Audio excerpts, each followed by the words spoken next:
Hey YouTube, so I haven't made a video in a long time.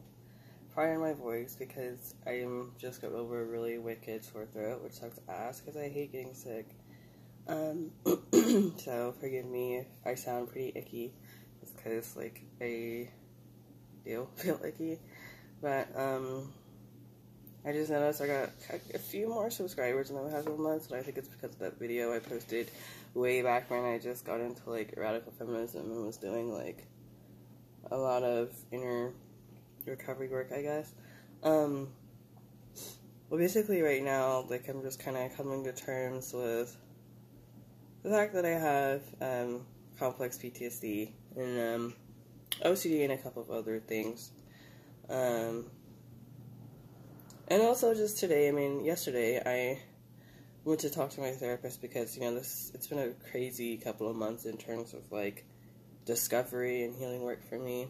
I got a girlfriend, so that triggered a lot of, like, trauma, anxiety, related to, like, abandonment and stuff like that because I have a history of that in my childhood, so that incident, just that experience of being intimate with somebody triggered that pretty awfully bad, and in a way that I fortunately was able to recognize it and then name it, because in the past I wasn't able to, and so I reacted instead of, like, thinking and processing what this feeling is and where it's coming from, and I did it this time, because this is not a relationship that I want to lose, and also because I want to get better at myself, and I want to stop repeating the same cycle of suffering, because I'm sick of suffering. Suffering is whack.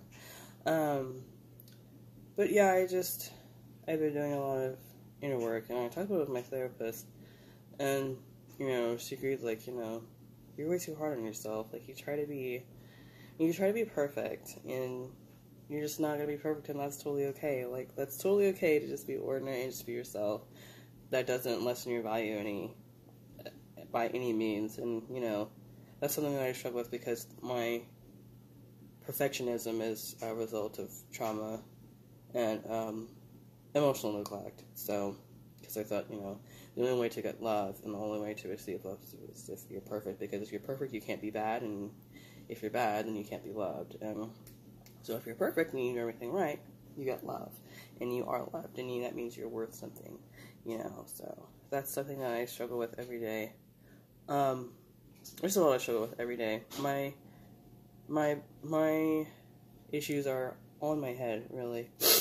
Every day is literally a war zone in my head, especially with this new relationship. It's like, every day is like a battle of, like, do I trust her or do I not? Do I prepare for the inevitable death of the relationship, or do I put my faith and my trust in something unknown and just surrender to the uncertainty, which is a big thing with OCD recovery as well, is surrendering to uncertainty and accepting uncertainty.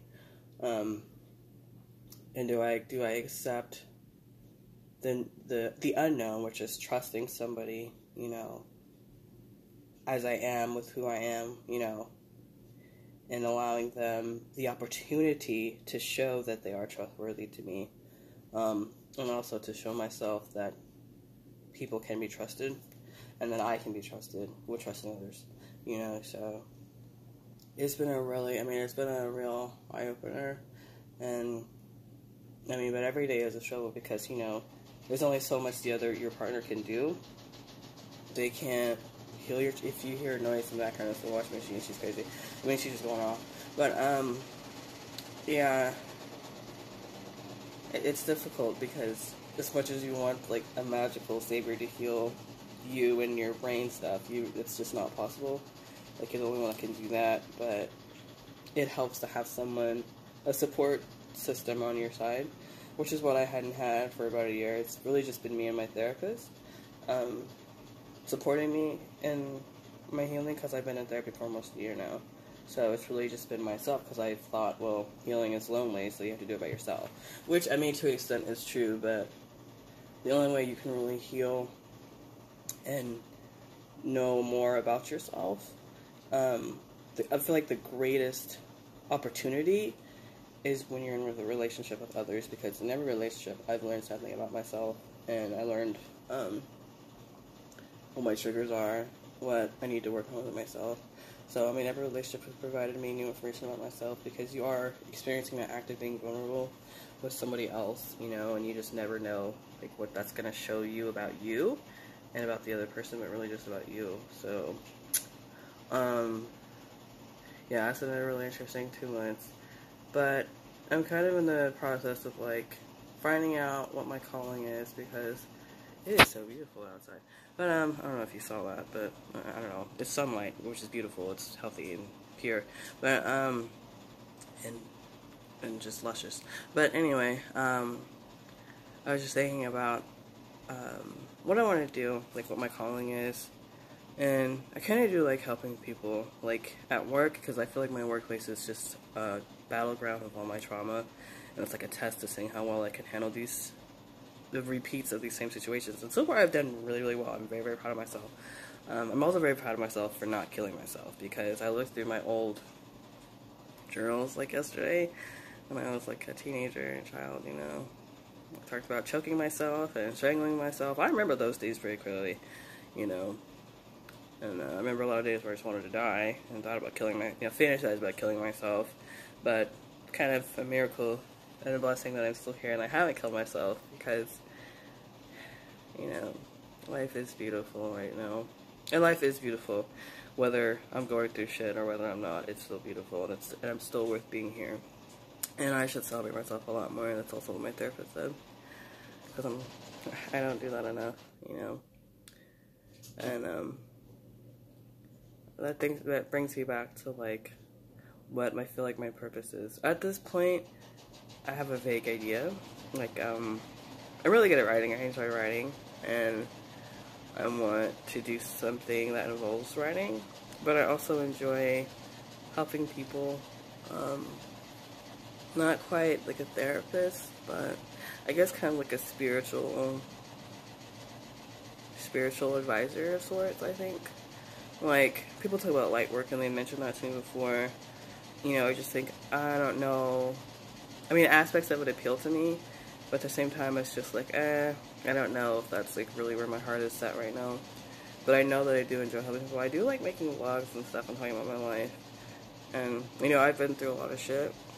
And I don't really acknowledge it that much, like, not in the public sphere, you know. You know, I just never thought, like, to do that.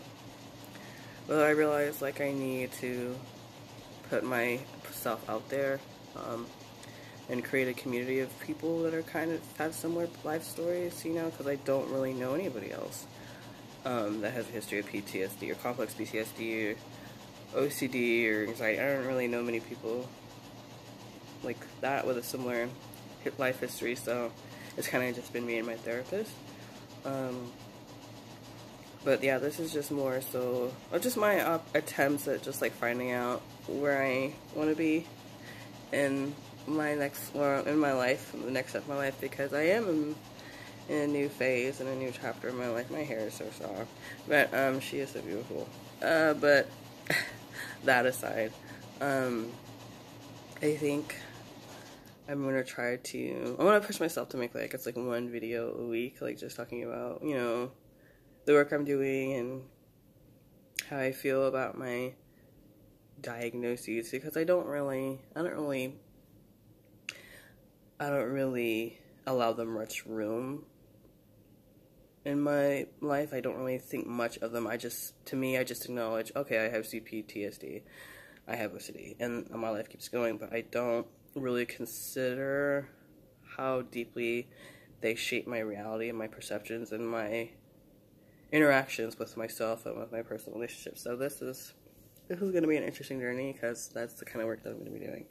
So, don't expect a lot of videos about gender and radical feminism and stuff like that, because it served its purpose, but I gotta move on to something else that doesn't, like, make my brain explode, because my brain is she's a mess enough as it is. So don't ask me about your trans daughter, or, you know, the pronoun. Don't send me messages about it, because I literally do not care anymore. and that's just not my focus in my life anymore. So that said, I hope everybody has a beautiful Sunday, and I will see you maybe next Sunday. Bye. Have a beautiful day.